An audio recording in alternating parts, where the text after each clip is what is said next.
मैं ये कहना चाहता हूं, ये बात आपसे आए हम सरकार को बदलो।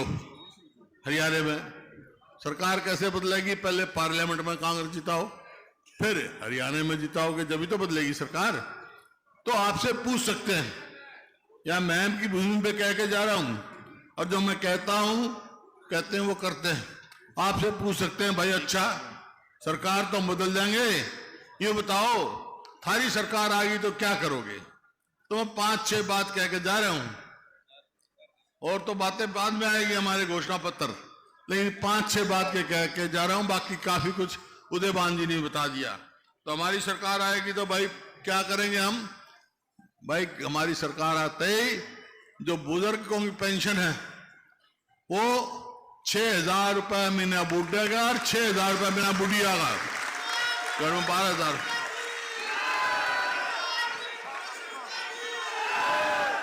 सुनो सुनो।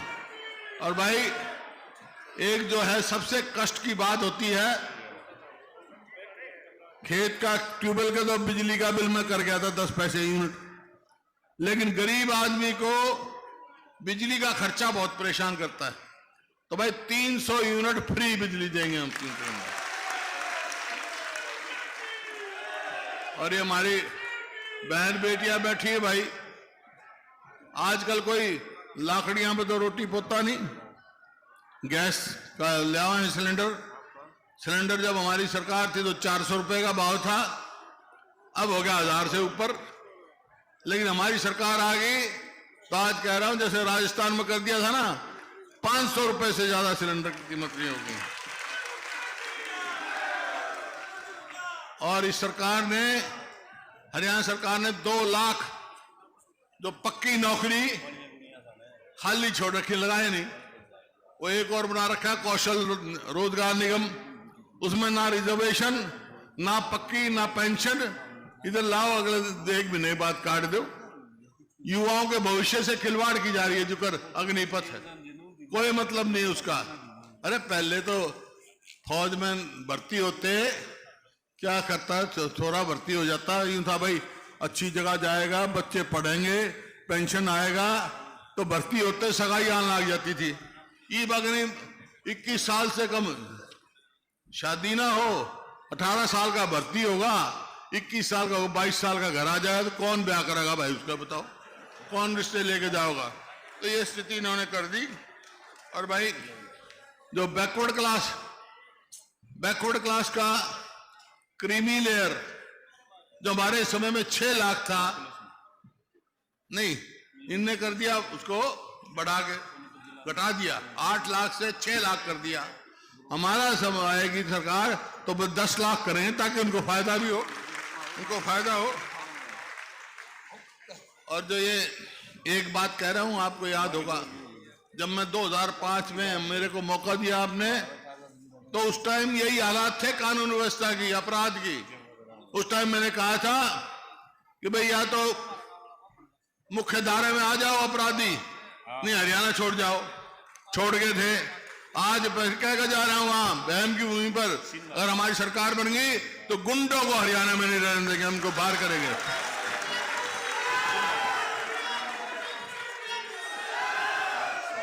और ये पोर्टल चला रखे हैं, मेरी फसल मेरा ब्यौरा। अरे यही तो मंडी है, यही किसान है। जब फसल आ जाती थी तो भाई मंडी में सीधा आता, एमएसपी लेकर आ जाता। ये बाट देखेगा कब नंबर आओगा, पोर्टल में नंबर आओगा। ये सब बेकार के पोर्टलों का हम खत्म करेंगे। किसान की कहते दुगनी आमदनी करेंगे, आमदनी का दुगनी करी, लागत कर दी।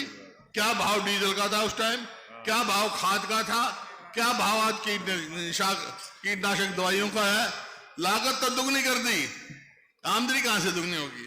तो ये है भाई।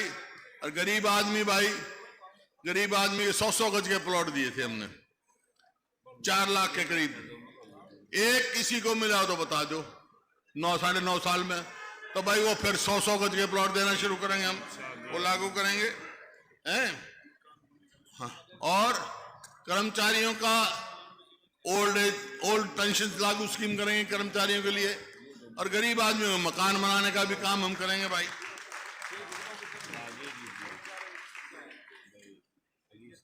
और जो पीले कार्ड हैं, इनका भी तमाशा कर रखा है इनने। हर गरीब आदमी का पीला कार्ड बनवाओगे, हर आदमी का जो है, ताकि सबको बड़ा लाभ हो। ये क्या इन्होंने तमाशा कर रखा है। और भाई खिलाड़ियों का पदक लाओ, पद पाओ, वो ही नीति चालू कराएंगे ताकि हमारे बच्चों का भविष्य बढ़े, आगे बढ़े, पक्की नौकरी दे। कर ये बातें हैं। लेकिन अब करूंगा मैं अपनी और आपकी बहन की बात। देखिए, काफी कह दिया, अजीत दीपेंद्र ने भी कहा, दांगी साहब ने भी कहा, और प्रत्यक्ष को प्रमाण की जरूरत नहीं होती भाई। आज जो मैं यहां खड़ा हूं, मैं सांसद भी रहा, आपकी सेवा का मौका भी मिला। अगर मैं इस स्थिति में पहुंचा हूं तो मैं कोई नहीं संकोच कह सकता हूं, उसमें महम का सबसे बड़ा हाथ है भाई। कैसे है? क्योंकि 91 में जब मैं चुनाव लड़ रहा था, तो पहले तो दांगी साहब पे जो जिस प्रकार से यहाँ बैसी गांव में मैं आया, जब लाश पड़ी थी, वो दिन मैं याद नहीं कराना चाहता। मेरे को तकलीफ थी उस टाइम, इतनी जाति हो रही है। तो खैर चुनाव आया 91 का, मेरे से राजीव गांधी जी ने पूछा। उससे पहले जब महम का हुआ, तो एक बात बताना चाहता हूं कि आज कांग्रेस के नेता है राहुल गांधी। उस समय राजीव गांधी आए थे, इनके पिताजी और राहुल गांधी साथ थे। उन्हें देखा महम में क्या हुआ था। बात तो ठीक है। तो ये सब मालूम है, प्रत्यक्ष को प्रमाण की जरूरत होती। तो मैं तो ये कह रहा हूं भाई, 91 का चुनाव आया, तो इस वास्ते मैं कह रहा हूं, उसमें सबसे बड़ी जीत महम हल्के ने दिवाई थी मेरी। और वही कारण जीत का बना था भाई, वही कारण जीत का बन गया। तो आज फिर वही मौका आ रहा है। आप में शक्ति है, बदलाव की शक्ति आप में, वही समय आया। अगर आप चाहते हो कि आपका भविष्य हो, उज्जवल हो, आगे जाए, तो भाई एक बात कह के जा रहा हूं मैं, ये चुनाव आएगा पहले पार्लियामेंट का, बाद में असेंबली का आएगा। असेंबली में जब बात बनेगी जब पार्लियामेंट में जीत जाओगे, समझे नहीं, अपनी सरकार बनानी। तो एक बात कह के जा रहा हूं मैं, अभी कोई चर्चा थी यहां से, शायद दांगी साहब ने कहा हो कि महम की इज्जत जब रहेगी जब कलोई से भी ज्यादा वोटों से जिताओगे आप दीपेंद्र को, ये थी ना बात। तो भाई एक बात सुन लो, पिछली बार 19 के चुनाव में कलोई ने मेरे को, कलोई से मैं 70,000 वोटों से जीता था, पूरे हरियाणा में सबसे ज्यादा। तो भाई इनके महम अजीत दीपेंद्र को, यहां से कांग्रेस के उम्मीदवार जो दीपेंद्र जी को कितनी वोटों से जिताओगे भाई तुम? 1 लाख से। तो 1 लाख से जीत जाओ, जिता दियो भाई यहां से। उसका 1 लाख से कैसे जीतेंगे? आप जब जीतोगे, हर बूथ पर हर वोट पड़े और वोट की परसेंटेज 90% आएगी तो जीतोगे आप। वोट डालनी है आपने हर बूथ पे। तो एक बात सुन लो भाई, 1 लाख से यहां जिता दियो, फिर आगे जो है असेंबली चुनाव आएंगे। एक बात मैं कह के जा रहा हूं, पार्लियामेंट में 1 लाख से जिता दियो मैम, और भाई फिर विधानसभा में जा दियो, तो हम क्या करेंगे भाई, थारी सरकार मैं बनवा दूंगा, ये बात पक्की।